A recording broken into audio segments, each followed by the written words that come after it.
Welcome to Bias Breakdown. I'm your host, Kara Rucker. Conflicting reports over ICE operations. President Trump's crackdown on illegal immigration is underway, with ICE agents already arresting thousands in week one. But how the media is reporting on ICE raids looks a lot differently between outlets with a left and right political bias. That includes the media's perception of a recent ICE ride-along, which included Dr. Phil. How ICE operations are being reported is the focus of today's Bias Breakdown. Join Straight Arrow News. See the slant, avoid the bias. When others skew the facts, we give you the truth down the center. Welcome to Bias Breakdown. First, we'll take a look at a recent ICE raid Dr. Phil took part in. Then look at the bigger picture of how ICE raids are largely being scrutinized by left-leaning outlets and praised as a success by right-leaning outlets. Are you a citizen? My mom's a citizen. Your mother's a citizen? Yes. But you're not? Nope. But you've never been deported before? We Dr. Phil. We got Dr. Phil. Yeah? How do you know me? No, I seen Dr. Phil, you know. Well, this is an example of sanctuary cities, right? We got an illegal alien convicted of sex crimes involving children, and he's walking the streets of Chicago. Dr. Phil's ride-along with ICE agents and border czar Tom Homan in Chicago produced two different media narratives. Some left-leaning outlets portraying it as a spectacle, and right-leaning outlets portraying it as effective. Take the contrast in headlines between CNN with a left bias and Fox with a right bias. CNN highlighting the Illinois Attorney General's comments, calling Dr. Phil's ride-along ridiculous. And Fox News criticizing CNN pundits and local officials for attacking the ride-along as a mockery. Do you know why Dr. Phil, a TV personality, is getting involved in all of this, getting all this access? What's going on?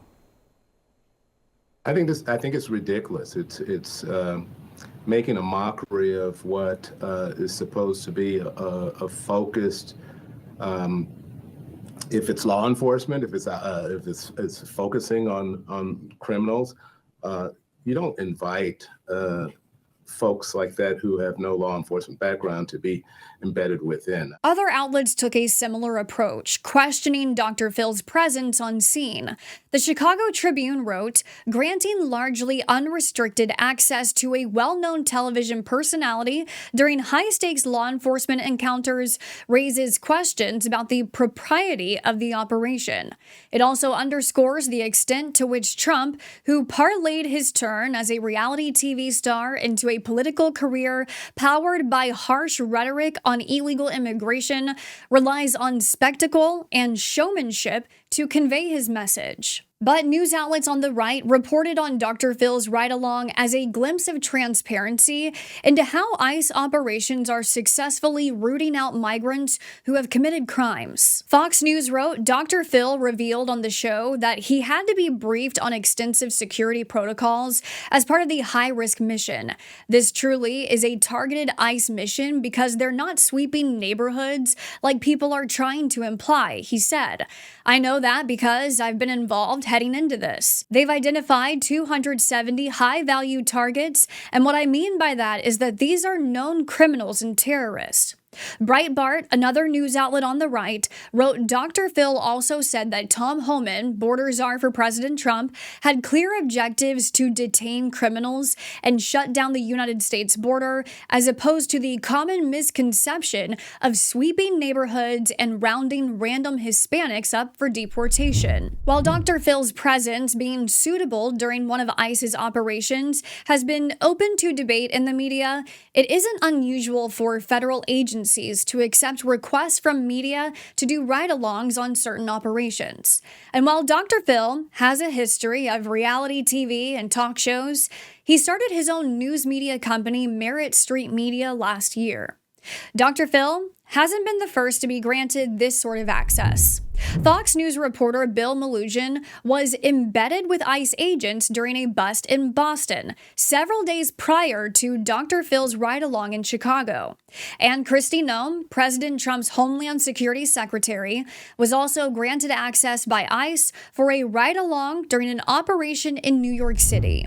From Chicago to Boston and New York City, ICE is on the ground, conducting hundreds of arrests a day. And TV coverage of ICE operations in a broader scope rather than just the one Dr. Phil shadowed widely differs depending on the political lean of the network. Left-leaning news outlets like CNN and MSNBC are reporting on fears from within migrant communities over ICE raids, while news outlets on the right, like Fox News, are touting the removal of migrants with criminal records. First, you'll hear MSNBC anchor Nicole Wallace, CNN reporter Priscilla Alvarez, and then Fox News host Sean Hannity. Take a listen. One thing we don't have to wonder about is how it feels if you are undocumented in America right now, or even if you worry that you could be mistaken for being undocumented because of the color of your skin or your name. It could very well also affect many other undocumented immigrants in the United States if they are in the path of these operations. It has not been off the table that they may be taken into custody as well as the fear within the immigrant community as this continues on over the course of the week and weeks to come. Another recent ICE arrest was a Dominican man who beat his pregnant wife to death. In Colorado, 50 Tren de Aragua gang members were rounded up at a makeshift nightclub. Other ICE raids busting child rapists, suspected ISIS terrorists. Only someone truly unhinged would have a problem with these deportations. Polls suggest the majority of both Democrats and Republicans believe the country's immigration system is broken. 88% of Americans polled by the New York Times support deporting migrants here illegally with criminal records. And a majority, 55%, support deporting all immigrants who are here illegally. Week one of President Trump's second term suggests immigration will be a top priority for the administration. And while controversies arise in the media, with left and right news outlets debating what constitutes the right or ethical way to carry out these deportations, operations are underway and just beginning. And that's your bias breakdown. Thanks for watching Straight Arrow News' latest podcast. If this was your first time watching Bias Breakdown, you can find other episodes by searching for us on whatever podcast platform that's most convenient for you. We have new episodes out every Tuesday. This is only our 7th episode, so I still consider us very new in this space. Sometimes facts of a news story are twisted into a political narrative.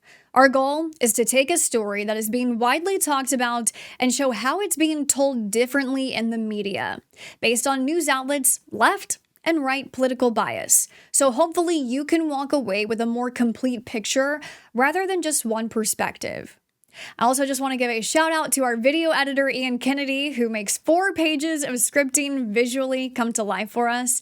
And I want to also give thanks to our graphics team, Heath, Mo, and Allie, for always lending support to Bias Breakdown.